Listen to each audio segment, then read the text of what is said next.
Biz başkalarga жақшы көрінөбүз деп, популист болуп, убактылуу bir упай топтойбуз деп жүрүп мына ушуга келдик да. Оюңарга келгенде кыла бересиңер бардыңар. Тибел патриот болуп эле бар. Патриотизм башка нерседе. Эртең элде бунт чыгат. Мен виноватмын кыргыз тилин билбесем. Жогорку кеңешке депутат болом дегенден кийин мен ойлойм кыргыз тилин билиш керек. Дагы эле 100 жылдап кулчулук аң сезимден кетпей, башкаларга жүгүнүп, кулдук уруп, мына ошолорго жагынып калсак экен деген саясатыбызды токтотпойлубу? Азыр мына 90 депутат калды эми асылбаганар.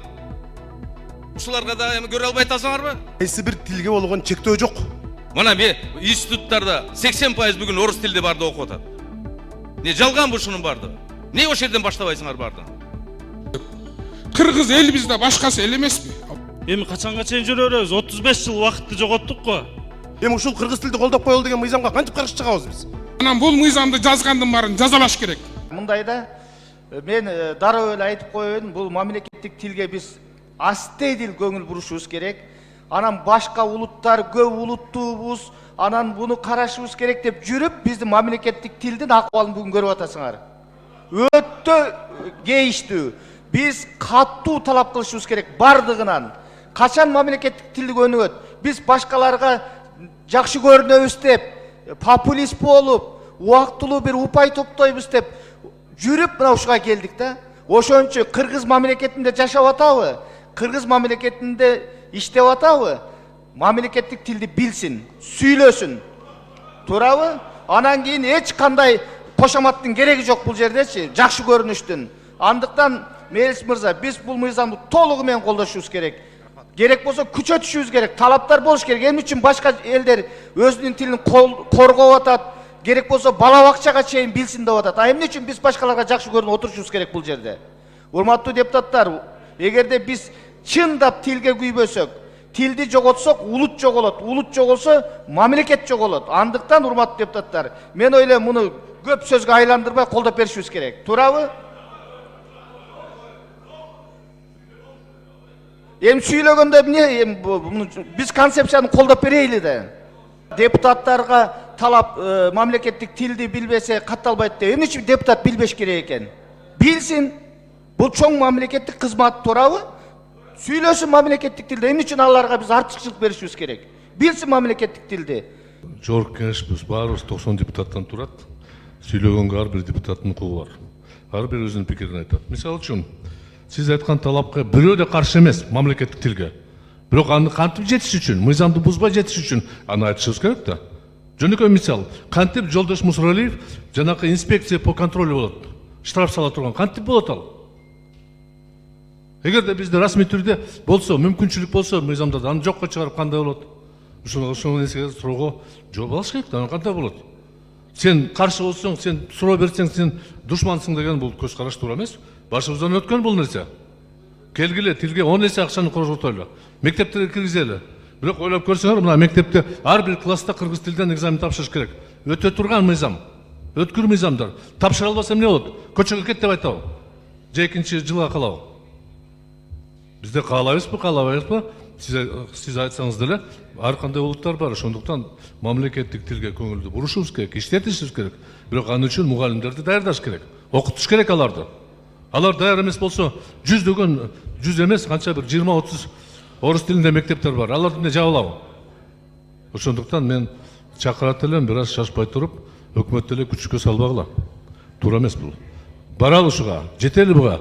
Эгер сиз айтканда Өзбекстан же башка мамлекеттер алар биринчи күндөн баштап бир тилди калтырган, башканы калтырган эмес. Тагдыр ушундай аларда. Бизде андай болгон эмес. Балким бул катта болгондур, балки бул жакшы болгондур, аны айта албайм. Бирок көптөгөн мамлекеттерде мамлекеттикти билбейсиң, ошондуктан депутат боло албайсың деген талап жок. Себеби депутат бул шайлана турган. Эгер сен тилди билбесең, сени ансыз деле шайлабайт. А кантип билет? Кайсы экзамен тапшырат? Ким алат? Тил комиссия алабы эле. Академия алабы. Өкмөт алабы. Өкмөттүн аткаруу органы депутаттардын жүрүш турушун мыйзам чечип бере элек экен, эрежесин. Бул туура эмес. Бул мамлекеттик тил мамлекеттин жүзү. Эгемендүүлүктү алганда ошол мурдагы мамлекеттердин арасында бир гана бизде кош тилдүүлүк бар. Расмий тил менен мамлекеттик тил болуп. Ошонун айынан биздин тилибиз мына 35 жылдан бери аксап келатат. Биз өзүбүз күйбөсөк эч ким күйбөйт. Биздин мамлекет деле көп улуттуу мамлекет эмес, бардык мамлекетте бар көп улуттуу жашагандар. Бирок мамлекеттин атын алып турган улуттук түпкүлүктүү калктын тили мамлекеттик негизги тил болуп эсептелиш керек. Биз акча төлөбөй эле, башка болбой эле биздин өзүбүздүн Кыргызстандын жарандары орус тилин үйрөнүп, корей тилин үйрөнүп, англис тилин үйрөнүп, кытай тилин үйрөнүп, бүт өздөрү эле кетип атат керек болгондо. Биз муктаждыкты жаратмай сайын иш жүзүнө эч нерсе ачпайт. Ошондуктан биз акча бөлүш керек деп жалдырап, бирөөгө үйрөнүп кой, окуп кой, жаттап кой биздин тилибиз деген сөз бул өзүбүз тебелегендик болуп эсептелет да. Эгерде мамлекеттик тилди билген болсо, бул кыргыз элин сыйлагандык, кыргыз мамлекетин сыйлагандык болот. Бул бөлүп жаруучулукка да жатпайт, улуттук аралык мамилелерге да зыян келбейт. Биз мындай муктаждыкты жаратып коелук. Азыр мына концепциясын унчукпай төраганын айткан сөзүн 100% мен кошулам. Кече мына баяндамачынын комитеттерде сүйлөгөн сөзүн мен катышкан жокмун, бирок интернет булактарынан түз көрдүм. Сиздин берген сурооңузга мен аябай 5 эмес 10 деген баа койдум, чыныгы кыргыздын патриотту катары. Ошондуктан биз муктаждыкты жаратып коелук. Ар ким өзү муктаждыкка өзү аткарсын. Акча төлөйбү, өзү окуйбу, ар бир адамдын өзүнүн милдети катары эсептеш керек дагы, мамлекеттик тилди билиш керек. Өздөрүнүн тилине биз тыюу салган жерибиз жок. Кайсы тилде сүйлөй берсин. Расмий тилде да сүйлөсө сүйлөй берсин. Бирок мамлекеттик тилди кыргыз мамлекетинин жараны ким экендигине карабастан, кайсы улуттан экендигине карабастан сөзсүз түрдө билиш керек деген талапты биз мыйзам менен куралдантып коелук. Анан ар ким өзүнө барат. Депутат болобу, жетекчи болобу, ар кимдин өзүнүн иши. Себеби депутат деген сөз бизге тиешелүү болуп аткандан кийин сөзсүз түрдө билиш керек. Кыргыз тил боюнча эч кимде нааразычылык жок. Бир нерсени бир кылгандачы бир системдүү кылсак да, оюбузга келгенде эле шак киргизип эле мыйзам кылып эле анан өткүзө бербестенчи. Мына 35 жылдан ашты мен мектепти бүткөндө. Мен виноватмын кыргыз тилин билбесем. Туура менде да күнөө бар. Окубадым мен. Россияда жүрдүм, Россиядан бүттүм. Азыркы балдар Англияда, Америкада, бүт Европаларда окуды. Аларда эмне күнөө? Эгиле бир системна bunga подход кылайлы. Мектепте биринчи окутайлы. Анан бүгүн эле мектептен класстан класска өткүзбөйбүз деген. Бул эмне деген балекет? Оюңарга келгенде эле кыла бересиңер бардыңар. Тимеле патриот болуп эле бар. Патриотизм башка нерседе. Эл үчүн, журт үчүн, мамлекет үчүн иштегенде патриотизм. Анан сүйлөп койсо эле патриотизм боло бербейт. Лже патриот боло бербегилечи бардыңар. Кыргыз тил боюнча эч ким нааразычылыгы жок. Бирок структурно келгиле bunga системно подходить этели. Азыр мына 90 депутат калды эми асылбаганар. Ушуларга да эми көрө албай атасыңарбы? Дагы бир издеп атасыңар да, ушуларды кыргыз тил менен өткүзбөй коелу депчи. Дагы бир запрет коелу депчи. Токтоткула мындай аңарды. Башка улуттар деле жашайт биздин мамлекетте. Кыргыз тил туура, бийик биз үчүн. Биздин туубуз бар, кыргыз тилибиз бар, гербибиз бар, гимнибиз бар. Анын бардыгын биз сыйлайбыз. Бирок кичине системно подходить этели да бардыгына. Мына институттарда 80% бүгүн орус тилде барды окуп атат. Не жалган бу ушунун бардыгы? Не ошол жерден баштабайсыңар бардыгын?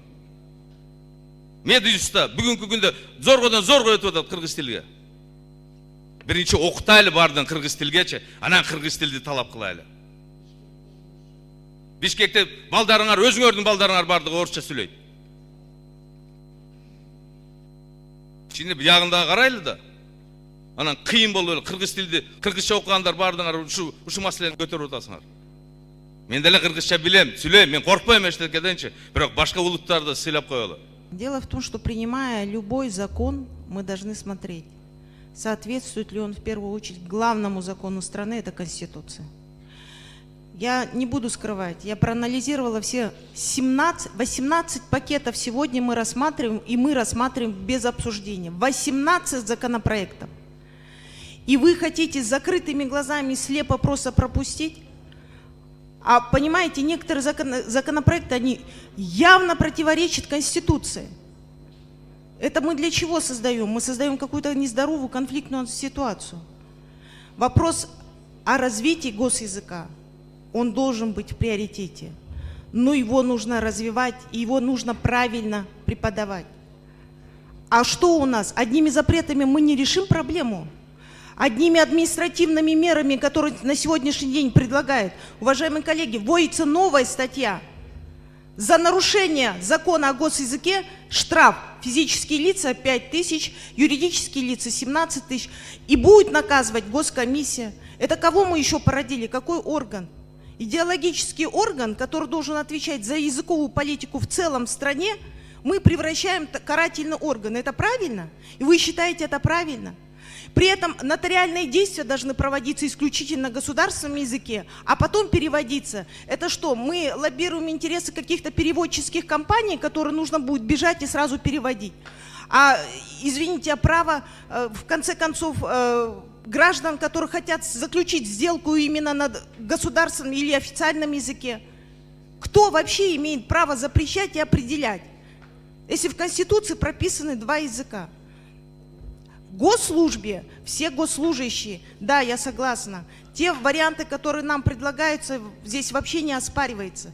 Но а банковскую систему посмотрите, микрокредитные соглашения должны проводиться исключительно на государственном языке.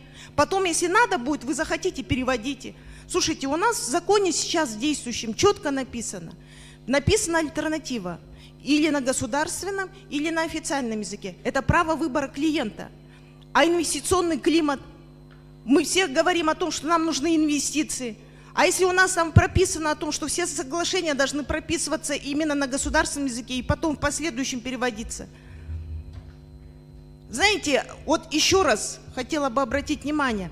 Много, 18, я прошу обратить внимание, прочтите все 18 законопроектов, которые нам представили пакетом. Мы должны изучить, проанализировать, потому что этот вопрос очень тонкий. Я считаю, что да, где-то мы должны усилить, но не такими методами, штрафами мы не решим этот вопрос. Мен тилим кыргызча сүйлөйм, кыргызча бардыңарды керек болса отургузуп алып окутуп коем. Бирок ошол учурда мен билем улутту, үрп адаты, салты эң негизгиси тили сактайт. Бирок кечирип койгула. Ошол эле мамлекетте улут сакталып жүргөн мамлекетти ким сактайт? Көп улуттуулук сактайт. Мен айтам, биз мамлекет айрыкча мына 7-чи чакырылыш келгендерибиз биз жазалоого өтүп алдык. Ар нерсени жазалоо жолу менен чечпейт. Тилди билбей койсоң класстан класска көтөрүлбайсың, тилди билбей койсоң штраф салынасың, анан тилди билбей койсоң депутаттыкка барбайсың. Анын эмне башка жолу жокпу? Мен өткөндө комитетте 1 жыл мурун талкуулаганда, могу тил мыйзамына өткөрүп берип атканда мен айткам аябай жакшы сөздөрүм. Мен азыр кайталагым келбейт. Бирок бир эле нерсе, элдин тандоосу бар. Элдин тандоосу болуп аткан жерге эмне кыласыңар силер кийлигишип? Эл англис тилин сүйлөгөн адамдыбы, жогорку билимдүү адамдыбы өздөрү тандайт. Силер аяка түшүп кеттиңер, аяка түшүп эмес, көтөрүлүп кеттиңер. Кечирип койгула тил комиссиясы. Штрафтарды эмненин негизинде аласыздар? Мен тилди колдойм. Менин дагы бир эле айтам, мен тилим кыргыз тили, мен кыргыз болуп жаралганыма кубанам. Ар дайым буну айтып келем. Бирок ошол учурда мына системный деп Бакыт Сөнөш айтып кетти, кичине оюн жеткире албады. Ар жерге мурдуңарды тыкпагыла да. Эми жогорку кеңешти шайлоо мыйзамына эмне тыгылдыңар аяка? Ал жерде бир эле негиз бар, соттолбосун. Соттолугу болбосун, аны эл тандайт, аны тил комиссиясы тандабайт. Аны ошол жердеги округка бөлүнгөн ошо округтагы адамдар тандайт. Керек болсо сабатсыз бир итибайды тандап алсын, ал өздөрүнүн тандоосу. Айтып атышпайбы, байды тандады, кембагалды тандады, аны эл тандайт. Ага кийлигишкенге биздин акыбыз жок. Түшүнүп атасыңарбы? Тилди өнүктүрүш керек. Тилди алдыга жылдырыш керек. Тура 35 жылыбыз кетип калды популизм менен. Мына популизм менимче могул жерде болуп атат. Биз кылганыбыз жокпу, тилге каршы чыкты деп популизм болбойт бул. Анын баардыгы тил билиш керек, баардыгы сөз тилде билиш керек. Айрыкча мына кече сиздин сүйлөгөн сөзүңүздү туура түшүндүм. Мен ошону мамлекеттик кызматкерлерге айтат элем.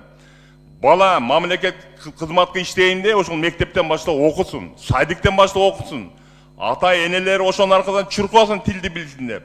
Мамлекеттик кызматка тилди билбеген адамды албагыла. Туура мейли ага. Мына шайлана турган кызматтарга эмне киришип кеттиңер? Ол кыргыз элине жасаган кыянаттык бул мыйзам. Бул саботаж. Бул президентке кылган саботаж. Өкмөт ушул мыйзамды кантип алып келдиңер? Ушул азыр коом сонун өнүгүп, коомдо бири-бирине болгондай ишеним, ынтымак, бийликке болгон ишеним күчөп оңдолуп келатканда бул саботаж мыйзамды эмне алып келесиңер, Алмазбек Акунжанович? Бул кандай кыргыз тилин билбеген класстан көчпөйт деген эртең элде бунт чыгат. Элде көтөрүлүш чыгат. Сонун мыйзамды өлтүрдүңөр да саясатташтырыпчы. Сонун мыйзамды. Эртең орус улутундагы депутат кантип келет? Немис улутунда өзбегі мейли, казагы мейли, түркмени мейли, түрк тилде элбиз. А орустар, немистер, башка улуттагылар кантип депутат болот? Алар эл эмеспи? Конституцияда жазылып турат. Кыргызстан жашаган элдери гана ошол өзөгүн түзөт мамлекеттүүлүктүн деп. Кыргыз эл бизде, башкасы эл эмеспи? Алмазбек Акунжанович. Гүлла Кожокулуна туура айтып атат. Бул баш мыйзамга кайсы? Биринчи, муну кантип өткөрдүңөр баш мыйзамга каршы мыйзамды? Бул мыйзам элге болгон саботаж. Мамлекеттүүлүккө коркунуч бул мыйзам. Эртең ошолор отуруп береби, баласы көчпөй калса? Отуруп береби? Эртең о немис депутат, орус депутат болуп калса, башкалар эмне дейт? Кантип болот бул? Кыргыз эле кыргызда депутат болуш керек да, дуңганы, орусу, башкасы болбош керекпи? Ошон үчүн бул мыйзамды артка кайтарыш керек. Анан бул мыйзамды жазгандын баарын жазалаш керек. Мен айтқым келіп отат, мен дағы мектеп кыргыз тилин окуп бүткөнмүн. Бирок биздин конституцияда эки тил, расмий тили да жазылып калган. Муну мыйзам менен чектеген менин оюмча туура эмес. Мен мындай дегим келип атат да, биз сарылардын убагынан бери жашап келаткан кыргыз эли, кылымдан бери келаткан кыргыз элбиз. Бирок бизди эч ким биздин тилибизди, улутубузду жок кыла алган эмес.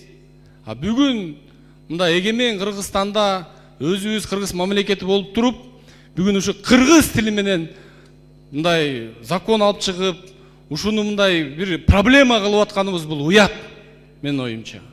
Биз союздун убагында да кыргыз тилин жоготкон эмеспиз. Силер Бишкек менен эле ориентир ала бербегиле, урматтуулар.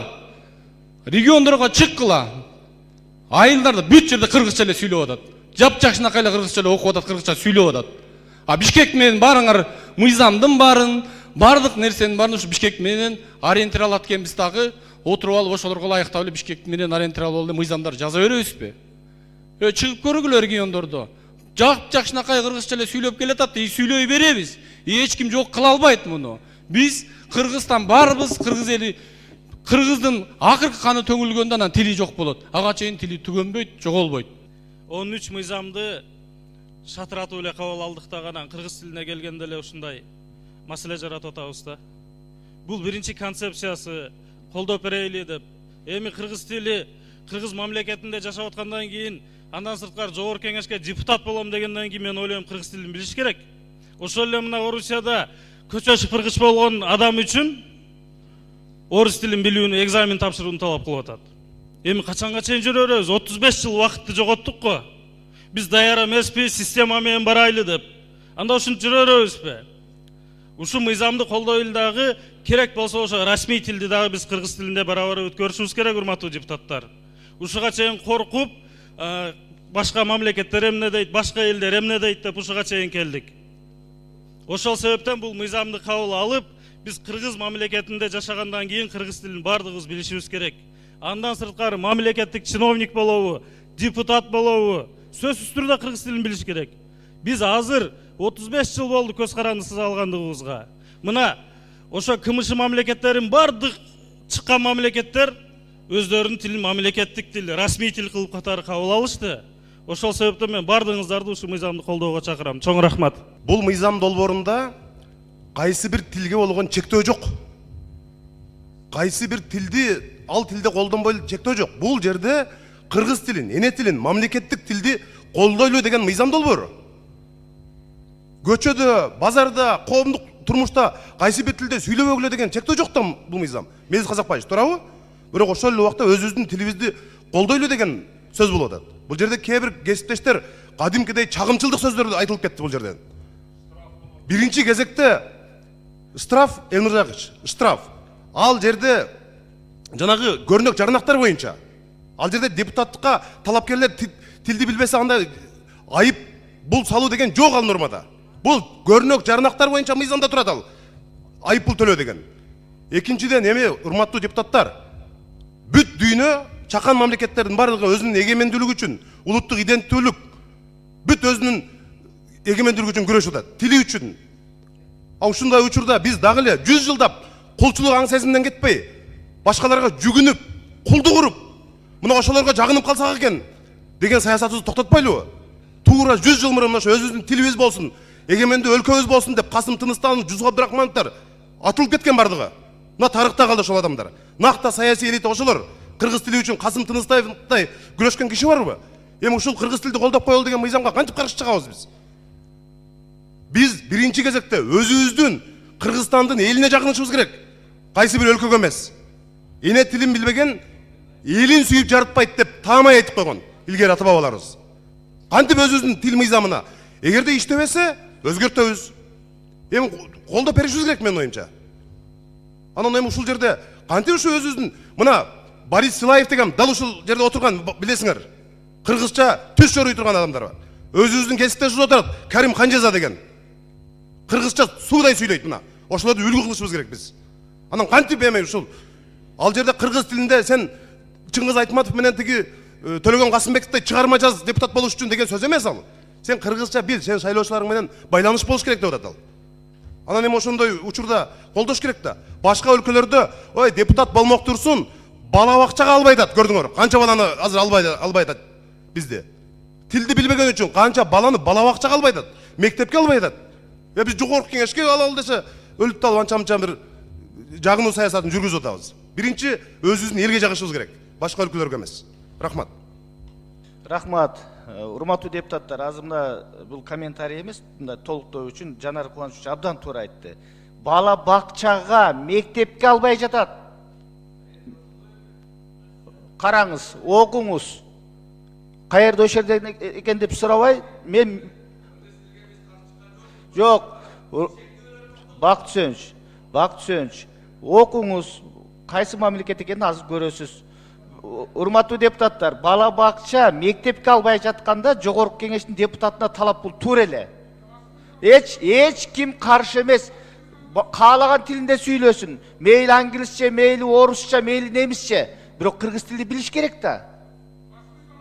Мен коллегаларды суранат элем да, парламент ичинде мындай ызы чуу биз болсок, сыртта турган элдин анысы эле жүрөгү түшүп бүткөн да. Анан урматтуу төрага дагы бир айта турган нерсе бар. Элдин баарын коркутуп үркүтүп, каматып атып мына ушуга алып келатабыз. Парламент ичиндеги ызы чуу сырттагы элдин коркконунан болуп атат. Кечээ менин шайлоо округумда элмен жолугушууга барсак айтып атат. Кыргыз тилине башка улуттар айтып атат. Биз каршы эмеспиз. Бирок мисалы Казакстанда, Өзбекстанда коңшу жетекчилер менен жолукканда сурап көрсөңүздөр дейт, аларда кечки курстар бар дейт. Жумуштан чыкканда 2-3 саат ошол курстарга бара алабыз. Бекер, мамлекет эсебинен. Биз каршы эмеспиз. Бирок эртеси күнү бияктан бир чыккан сөз аябай олчоюп, кеңейип алып туруп, тияка моундай олчоюп барат экен элгечи. Сиздер бияктан чектөө десеңер, штраф десеңер, милиция кармап алып бизди вообще каматып салат деп коркушат экен да. Элдин арасында ошондой коркунучтар көп болуп атат. Коомдо негизи маанай жакшы эмес да.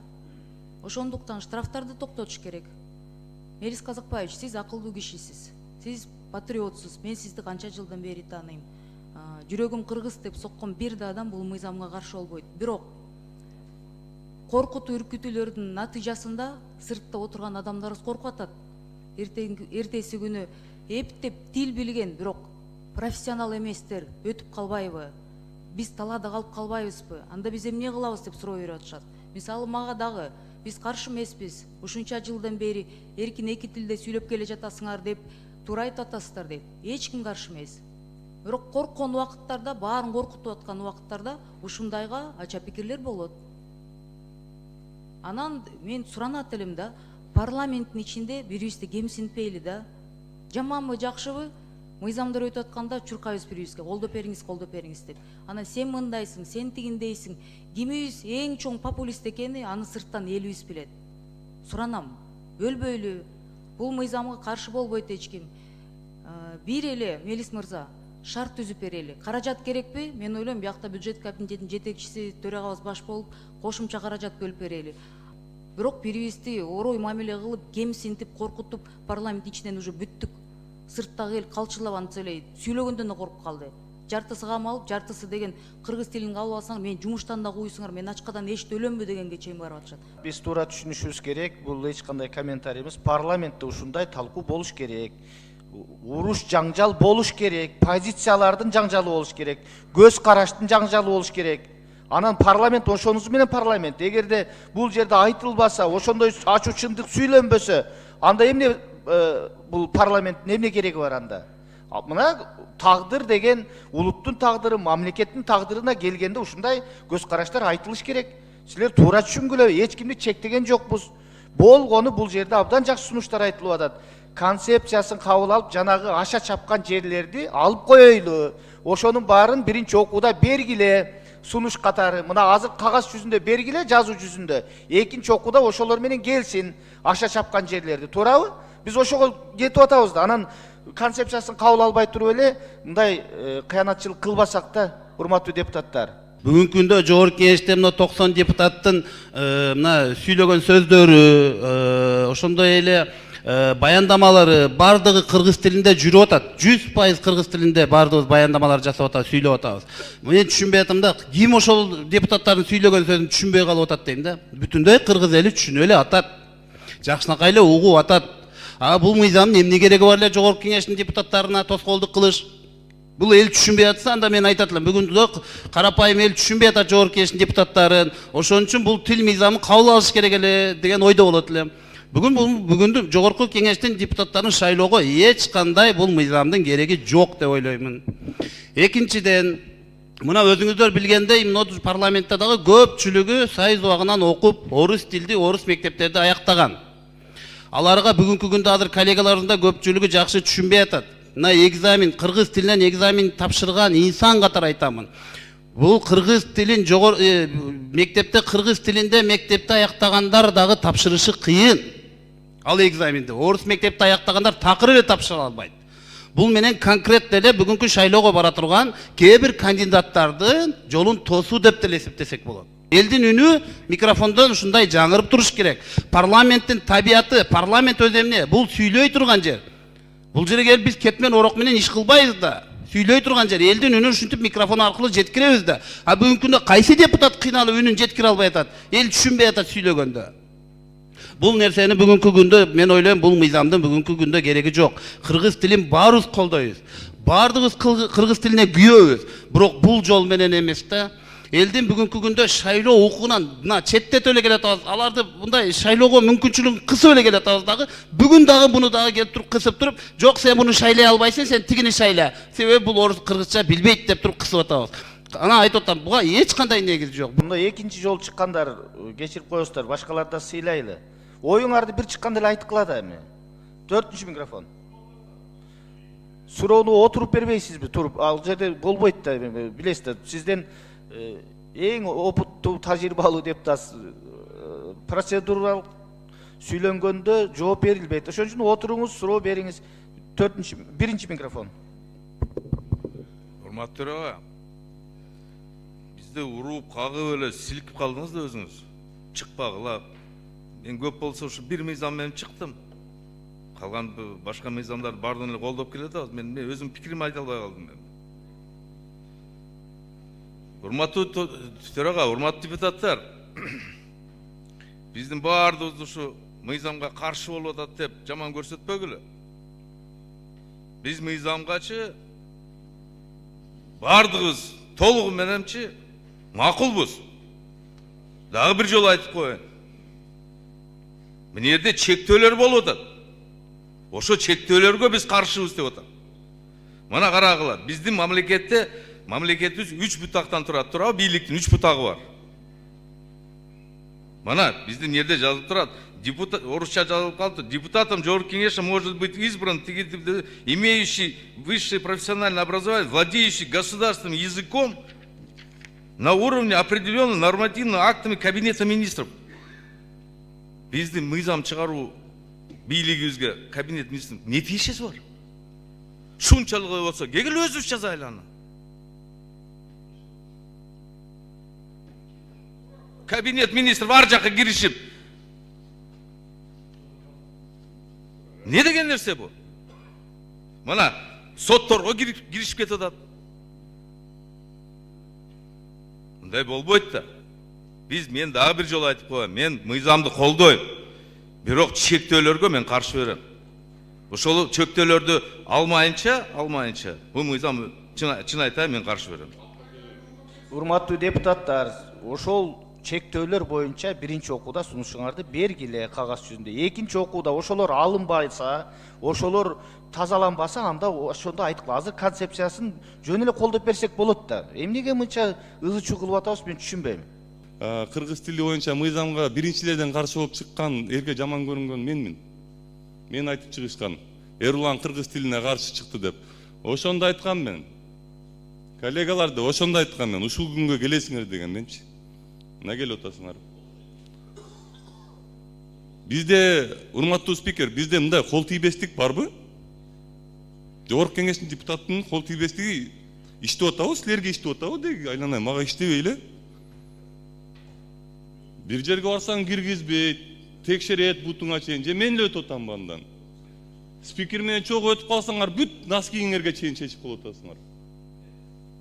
Кол тийбестик жок азыр депутатта. Анан мындай айтайын деген кыргыз тилине каршы эч ким жок. Силер дагы тура айтып атасыңар, биз дагы тура айтып атабыз. Кыргыз тилинде эле сүйлөп атам мен. Энес айдан бери алып келген кыргыз тилин силер бияктан коргобойсуңар. Тил корголгон, тил ушул күнгө чейин жеткен, ушул жерде турабыз, кыргыз тилинде сүйлөп атабыз деп. Баягыда да айткам мен ушуну 2 жылбы 3 жыл мурун. Кайталап кетейин, бул жерден Токмокко чейин, биягынан Токмокко чейин, биягынан Карабалтага чейин, андан ары бүттү кыргыз тил. Анан дагы бир нерсени айтып кетейин, ошондо да айттым эле. Силер кыргыздын акчасы менен кыргыздын тилин өнүктүрбөй эле койгочу. Бюджеттен акча коротуп, өзүбүз сүйлөп аткан, өзүбүздүн каныбыздагы аткан тилибизди өнүктүрбөй эле койгочу. Башкача деле өнүктүрсө болот. Кыргызча сүйлөп атпайм, туугандар. Мына бул жерде чыккандардын 99% кыргызча сүйлөдү. Легендарный парламенттеги ушундай ызы-чууну бир эфирден көрдүм эле да. Камбаралы Боболов ушунчалык күйүп-пышып тилди, мамлекеттик тилди саясатташтырбагыла деп күйдү эле ошо киши. Много мамлекеттик символикалар, атрибуттарды кабыл алып аткан учурда да ушундай талкуу болгондо. Анан биз бул конституциялык мыйзамды 23-жылы кабыл алганбыз. Много 7-ci беренени карасаңыздар, бул жерде редакциялык мүнөздөгү эле мектепке чейинки тарбия жана билим берүү уюмдарында деген сөздү мектепке чейинки билим берүү уюмдарында, жалпы билим берүү уюмдарында деген сөздөр менен гана алмаштырып атат.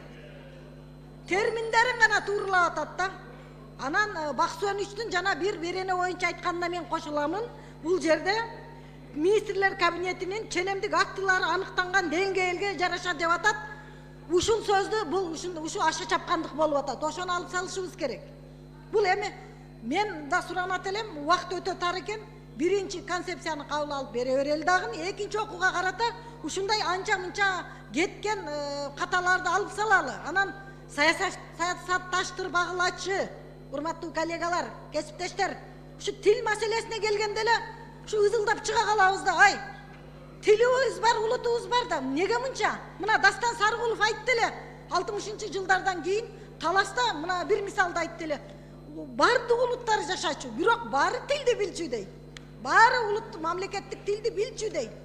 Анысыңарындай биз мамлекетибизди, тилибизди, улутубузду сүйсөк, эл башка улут 80ден ашуун улут өзү эле үйрөнүп алат. Бир популисттик демелерден кетели. Мен ушуну эле айткым келип турат. Бала чакаңар бар, небереңер бар. Азыр барып сүйлөшүп көрөлүчү, бу жерге бир 10-100 кишини чогултсак, көбү тилекке каршы кыргызча сүйлөй албайт. Бул чындык. Ошон үчүн биз кыргыз тилди колдошубуз керек. Мен сунуштайт элем, биз биринчи окууда концепциясын колдойлу, экинчи окуусуда жана аша чапкан жерлерин албетте оңдоп кетели. Бакыт Үсенович башка айткан депутаттардын да чындыктары бар, ал жерин бир аз түздөйлү, бирок биринчи окууда концепциясын колдоп берели. Рахмат.